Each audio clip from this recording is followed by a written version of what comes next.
चंदा, समय भी कैसे घूमकर वहीं वापस लौट आया है चंदा, है ना? इस वक्त ना ही तुम गलत हो और ना ही हमारा बेटा। सालों पहले मैं भी ठीक देव की तरह इसी जगह पर खड़ा था और ठीक देव की तरह मैंने भी अपनी पत्नी का पक्ष लिया था। उस दिन से हमारी जिंदगी पूरी तरह से बदल गई थी चंदा। कितने दूर चले आए हम, सब कुछ पीछे छूट गया।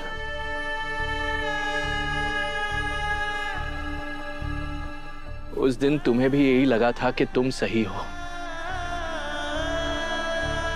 और उन्हें भी यही लगा था कि वो सही है ना?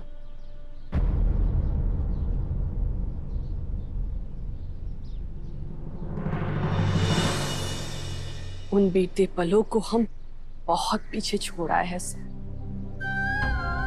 और आप भी उन पलों के बारे में दोबारा ना सोचें, यही अच्छा होगा सर। चंदा, चाहे भूलने की कितनी भी कोशिश करें, समय हमें कभी भूलने नहीं देता। तभी तो देखो ना, हम ठीक उसी जगह पर आकर खड़े हो गए हैं जहां से चले थे। बस इस बार किरदार बदल गए हैं, कहानी खुद को दोहरा रही है।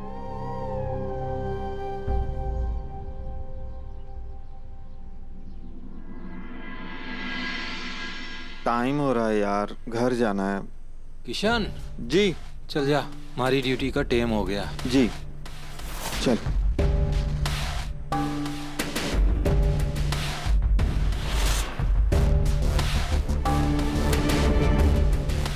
बाबूसा की क्या हालत हो गई है, लेकिन अगर देवी हुकुम ने ये फैसला लिया है तो जरूर इसके पीछे कोई वजह होगी।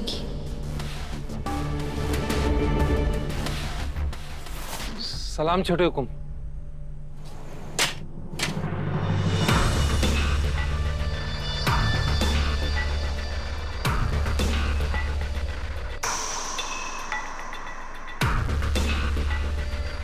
समझा अपने धनी ने कि मारे को अपनी नौकरी करने देवे। काकू, एक रात में आपकी क्या हालत हो गई। आपको ये सब करने की कोई जरूरत नहीं है। समझा ना अपने धनी ने। काकू, आपको जो बोलना है मुझसे डायरेक्टली कहिए। अगर आप रात भर जाकर यहाँ ड्यूटी देंगे और मैं अंदर जाकर सो जाऊं तो ऐसा नहीं होगा। मैं भी यहीं रात भर आपके साथ बैठकर ड्यूटी दूंगा।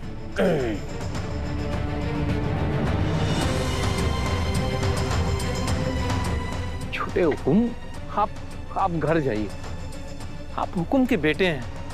अरे अगर किसी ने यो पता चला कोठी में कि आप अपनी ही हवेली की पहरेदारी कर रहे हैं, तो तुम्हारी यो नौकरी भी जावेगी।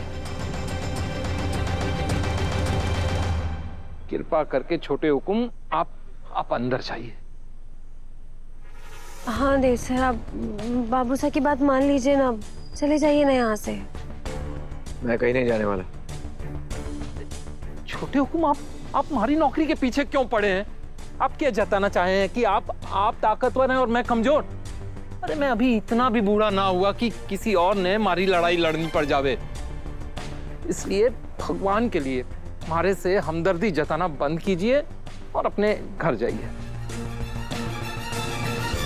तू खड़े खड़े क्या तमाशा देख रही है? हाँ, बोलना अपने धनी से कि चले जाए यहाँ से। आप शांत हो जाइए, शांत हो जाइए, मैं बात करती हूँ इनसे। देव सर प्लीज यहाँ से चले जाइए, नहीं तो बाबूसा की तबीयत खराब हो जाएगी। काकू, इस उम्र में रात भर जाकर पहरा दे और मैं अंदर जाकर सो जाऊं, कोई चांस ही नहीं है। देव सर, कभी कभी किसी ने हर लड़ाई अपने आप लड़नी पड़ती है, और बाबूसा से तो उनकी पहचान छीन गई है। वो अपनी पहचान वापस आने की तो कोशिश कर रहे हैं। हमें उनसे उनकी कोशिश का ये अधिकार नहीं छीनना चाहिए। लेकिन वसु, ये तो... देव सर, आपको हमारी कसम है, चाहिए।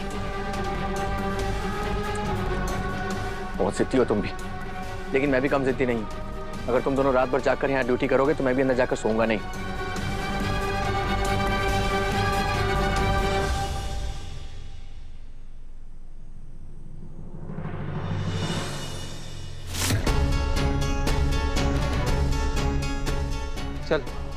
तू भी घर जा। बाबू साहब मैं अरे बोला ना, जा।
तुम लोगों की हिम्मत कैसे हुई मारी हुकुम के घर में घुसने की?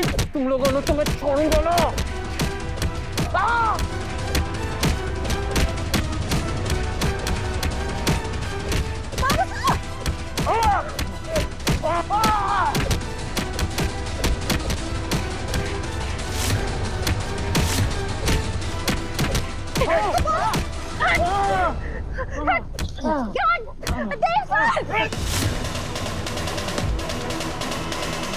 पीछे हटिए देव सर।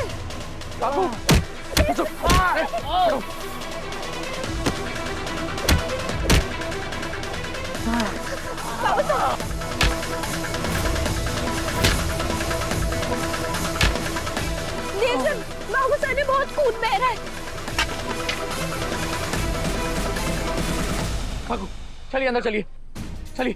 मैं ड्यूटी खत्म किए बिना बस काकू, अब मैं आपकी एक नहीं सुनूंगा। चलिए अंदर। बाबू सर चलिए। छोटे को संभालिए अपना। मासा, बाबा साहब सो रहे थे क्या तुम लोग? मासा, हनुमान, आराम से। काकू, काम न करने का और एक बहाना। काकू को बिठाओ यहाँ पे। हनुमान, ये सब कैसे हुआ देव? 3 चोर घर में घुसने की कोशिश कर रहे थे पापा साहब, तो काकू ड्यूटी पर थे। उन्होंने अपनी जान लगा दी उन्हें रोकने में। अब आप ही बताइए मासा, क्या रात भर इस उम्र में काकू का ड्यूटी देना ठीक है? और आप काकी साहब, ये आपका ही आइडिया था ना?